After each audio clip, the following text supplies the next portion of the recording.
If your grow is costing more than it should and your yields aren't matching, this is for you. Because I'm going to show you 3 simple ways to spend less and grow more. Hey, but before we do, this episode is brought to you by Real Growers Grow Dots. If you want more yields with less work, you got to check out Grow Dots. It feeds full cycle, supports heavy blooms. You get more free time, you get better harvest. Check them out over at realgrowers.com. Use Scotty420 coupon code. Get you 20% off your first order. Come on, Hasi, let's do this. All right, let's jump into 3 ways to save money and get bigger yields. I dig it, man. And this one was fun to investigate because who don't like saving money and who don't like improving quality while doing it, right? Well, yeah, let's start with one of the things that you can spend a lot of money on, and that's lights. Lights, okay. Buy a good quality light. I'll start by saying that. But there's some tricks to running these lights. And if you've listened, I've mentioned this one before, but we'll start off with a really obvious one, or at least obvious to me. Run your lights at night. When off-peak, your electric company will most do have off-peak hours. They're usually like a third of the price of peak hours. Think about, they've got this giant system running, these generators running, and now all the factories, all the businesses have turned the lights off. They can't just turn these things off, man. So they encourage people to run their lights at, and even the commercial grows, I think a lot of them have started running their lights at night, but just to use some power when people get home. So, well, most municipalities, the power grid is heavily stressed during the day because all the businesses have their lights and equipment running.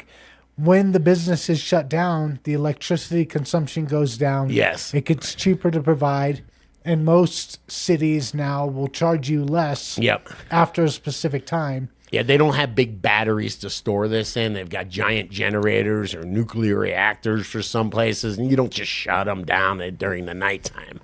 So, using your lights at night. And don't forget, running your lights at night, it is cooler at night, right? So lights make a lot of heat. You've got to pay to remove that heat, usually conditioning it with an air conditioner. So if you're running your lights at night, there's less ambient heat, and your air conditioner doesn't have to work so hard, might even not even have to work at all. Or you don't have to replace your air conditioner as often because it's not running 24/7. Yeah, there you go. There you go. Okay, what's the next reason or way to save on your lighting? And evening up the canopy. I sound like a broken record. It drives me nuts when I see somebody with a beautiful grow, but they've got one giant cola growing into the lights and the rest of their plant is, going to be mids or little bottom buds. That drives me nuts, man. So you want to just clean up your canopy, whether it's by defoliating, whether you're super cropping, whether you're just bending it over, but you want to get more light penetration into more of the canopy, more of your plant material. It is not hard to take an entire top level of the canopy out and get super high quality grade A buds from it, as opposed to just getting a bunch of B and C buds down below. Yeah, if you're paying for all that light, you might as well be getting it to all areas of the plant rather than just that one in the center. Yeah, so proper PPFD to the canopy really is what it's all about. We can talk about, light being the energy. That energy dissipates really fast if you have that up by the ceiling.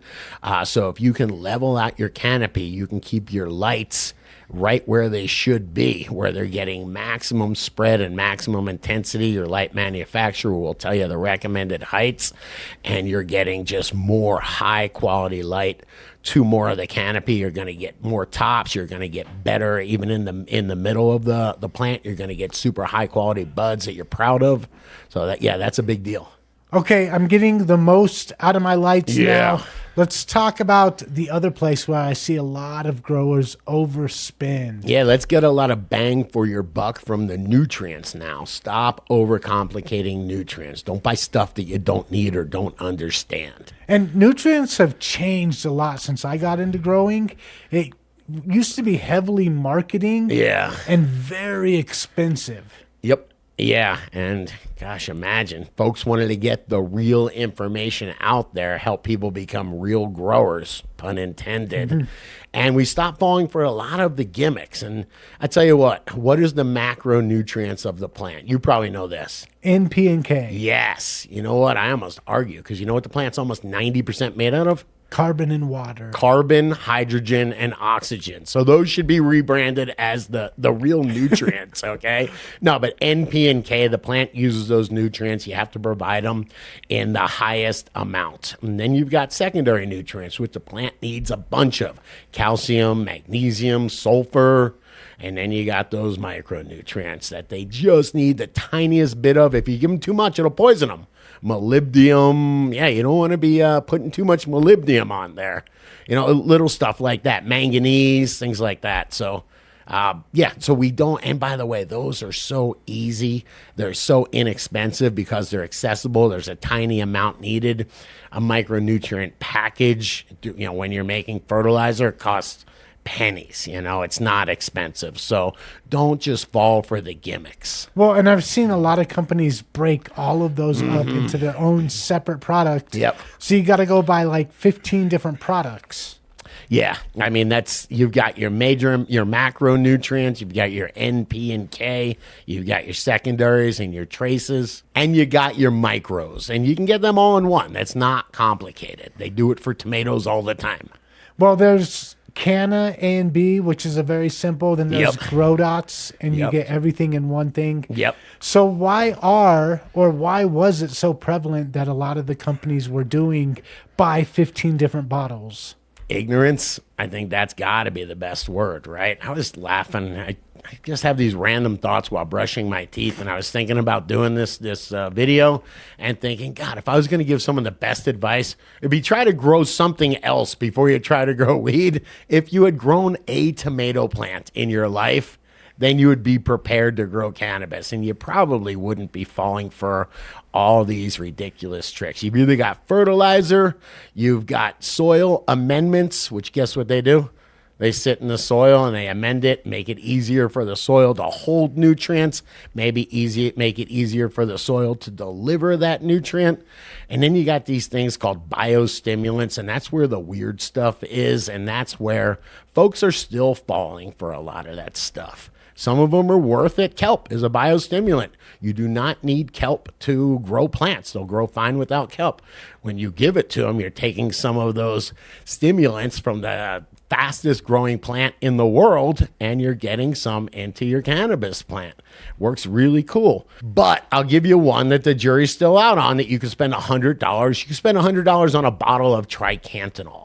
It's some alfalfa extract. The jury's out. I haven't seen evidence that it works. I've definitely seen a lot of $100 and $120 bottles sold of this stuff. So just ask yourself, what am I buying? Why? And do I really have any evidence that it's going to work? And the main thing is focus on consistency. Don't worry about complexity. Focus on consistency. On ours, we know that we need carbs, fats, and proteins in our body, right? This is a trip, man. We need iron, right? We need magnesiums and the multivitamins. You need calcium for strong bones, right? Where do you hear any of that stuff? It's the same thing the plant needs. As a matter of fact, we get it from the plants. This one also, I see people spending a lot of money here. Yeah, this one kind of made me laugh a little bit. But it's buying seeds. People buy seeds and spend hundreds of dollars, $300-$400 for a pack of seeds. Man, I have friends that grow great cannabis, and they got their packs of seeds for $50. I have friends that go and buy clones, or they get them from a friend. They get instructions with them. That's very inexpensive. And don't forget, once you get a winner cut, well, you've got a factory there. So you just don't need to spend a fortune in seeds to get good clones. A lot of this is trendy. I've also seen a lot of people that buy seeds, kind of like I buy books. Yeah. I've got 15 books I haven't read yet, and I'm going to go buy another one. You got 15 packs that you haven't popped yet. You're going to go buy another pack of seeds. Yep. And it's a lot of work. Pack of seeds, if they're feminized, you got to sex them. If not, you got to grow every single one of them out, keep clones for them, and decide which one's the best. And It's a lot of work. I have no problem with buying seeds. Just don't go nuts over it. You know, it's one of those things that's easy to get obsessed over the next great strain. But just, I would say, really, if I had some money to spend, dial in these other things first. Of course, work with the strain you like. But then afterwards, I would just concentrate on the growing and less on the buying, I would say. I will say, they say cannabis is not habit forming. Buying cannabis seeds can be habit forming. Yeah, and it's fun. People have the vault. They store them in a lot of people store them in their safes, you know. When you go over their house, they're like, let me show you this pack. So it's fun. But just resist the urge to spend all your money on it. Spend your money on the first two things first. Come on, but that is just my advice. That's just me. What about you? Are you addicted to buying seeds? Is there a good reason to have a safe full of seeds? Let me know in the comments. And come on, if you dug this video, hit the like button. Hit that subscribe button. Share this video with another grower you know, somebody that buys too many seeds. And check out the other couple of videos YouTube's recommended. We think you'll dig them.